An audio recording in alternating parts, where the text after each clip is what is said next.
Friends, welcome to दिमाग की बत्ती। आजकल सोशल मीडिया में एक शब्द बहुत पॉपुलर है और वो शब्द है भक्त। और भक्त उन लोगों को कहा जाता है जो कि बीजेपी और हमारे प्रधानमंत्री श्री नरेंद्र मोदी जी के फॉलोअर्स हैं।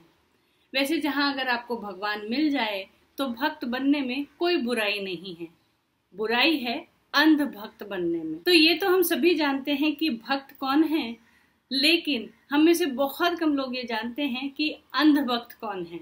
तो अगर अंध भक्त ढूंढे जाएं तो आज की तारीख में सबसे बड़े अंध भक्त है कांग्रेसी। जी हाँ, देश का सबसे पुराना राजनीतिक दल हाशिए पे जा रहा है, लेकिन कांग्रेसियों की गांधी परिवार के प्रति अंध भक्ति खत्म ही नहीं हो रही। अंध भक्तों की कुछ विशेषताएं होती है जो उन्हें एक आदर्श अंध भक्त बनाती है। आइए जानते हैं ये विशेषताएं कौन सी है। अंध भक्तों की सबसे पहली निशानी ये है कि इनकी आंखों पर पट्टी बंधी होती है और साथ ही साथ इनका दिमाग भी बंद हो चुका होता है।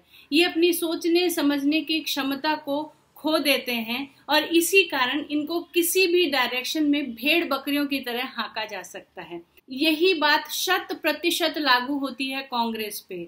आप लोकसभा इलेक्शन के रिजल्ट्स देखिए। 2014 में देश का सबसे पुराना राजनीतिक दल 44 सांसदों सिमट गया था और 2019 में इनके सांसदों की संख्या थी 52।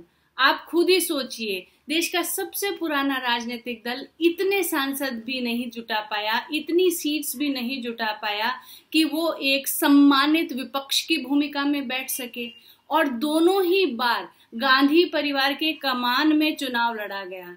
इस किस्म की हार अगर किसी नॉन गांधी कांग्रेसी नेता के नेतृत्व में मिली होती तो उसका करियर कब का खत्म हो चुका होता। लेकिन कांग्रेसी तो आंख पे पट्टी बांधकर गांधी परिवार के पीछे पीछे अभी भी चले जा रहे हैं। अंध भक्तों की दूसरी निशानी ये है कि ये अपने आकाओं की अंध भक्ति करने में इतने ज्यादा तल्लीन हो जाते हैं कि इनका अपने आप पे से भरोसा ही उठ जाता है। इनको अपने अस्तित्व पर, अपने होने पर यकीन ही नहीं रहता और वो अपना तन मन सर्वस्व न्यौछावर कर अपने आकाओं के चरणों में बिछे रहते हैं। इसका सबसे बड़ा प्रमाण है कांग्रेस में अब तक अध्यक्ष पद पर काबिज गांधी परिवार। आप इतिहास उठाकर देखिए और स्वतंत्रता प्राप्ति के पश्चात कांग्रेस के अध्यक्ष पद पर जो लोग काबिज रहे हैं उनके नाम देखिए।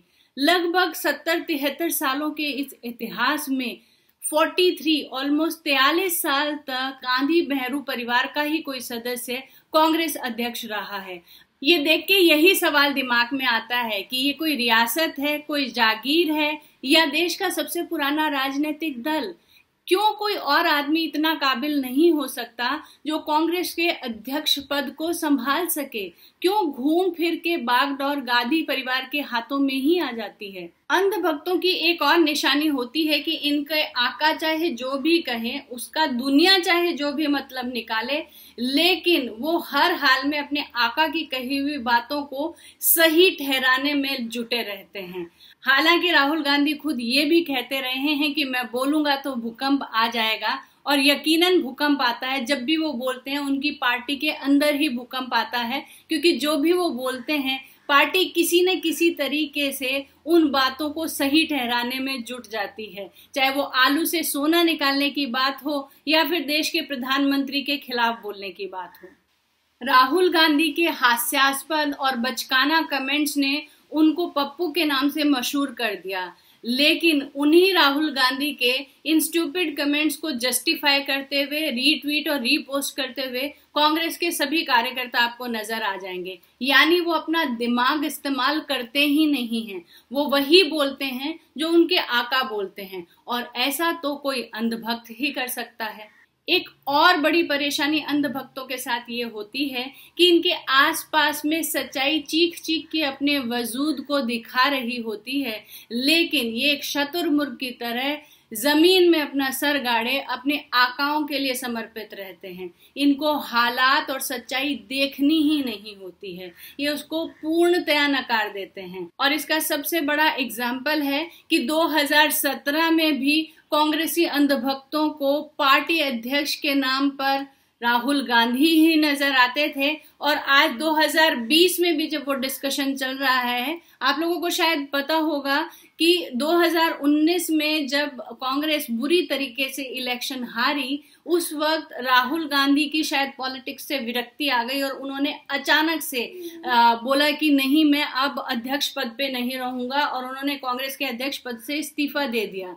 और एक गांधी के हाथ से निकलकर वो पद दूसरे गांधी के हाथ में चला गया और सोनिया गांधी अंतरिम अध्यक्ष के तौर पर नियुक्त की गई। और हाल ही में सोनिया जी का भी 1 साल पूरा हो गया है और as per rules and regulations अब अध्यक्ष पद का चुनाव होना है। हाल ही की न्यूज के अनुसार अभी सोनिया जी अध्यक्ष पद पर बनी रहेंगी। आप खुद सोचिए, देश के सबसे पुराने राजनीतिक दल के पास आज की तारीख में अपने अध्यक्ष पद का नेता चुनने के लिए 3 गांधी के अलावा कोई दूसरा विकल्प नहीं है। इससे बड़ी त्रासदी और क्या हो सकती है। और सबसे बड़ी बात है कांग्रेसियों की गांधी परिवार के प्रति अंधभक्ति, कि उनके सामने उनका राजनीतिक दल खत्म हो रहा है, उसका अस्तित्व खतरे में आ रहा है। लेकिन नहीं, ये सारे के सारे आंखों पर पट्टी बांधकर गांधी परिवार के पीछे चले जा रहे हैं। अफसोस सिर्फ इस बात का है कि एक स्वर्णिम ऐतिहासिक विरासत साथ में लिए हुए देश का सबसे पुराना राजनीतिक दल खत्म होता नजर आ रहा है, जबकि एक स्वस्थ प्रजातंत्र के लिए एक मजबूत विपक्ष होना बहुत जरूरी है। काश कांग्रेसियों की आंखें समय रहते खुल जाए। अगर आपको हमारा ये वीडियो अच्छा लगा तो इसे लाइक और शेयर जरूर कीजिएगा, और ऐसे ही और वीडियोस के लिए सब्सक्राइब कीजिए दिमाग की बत्ती।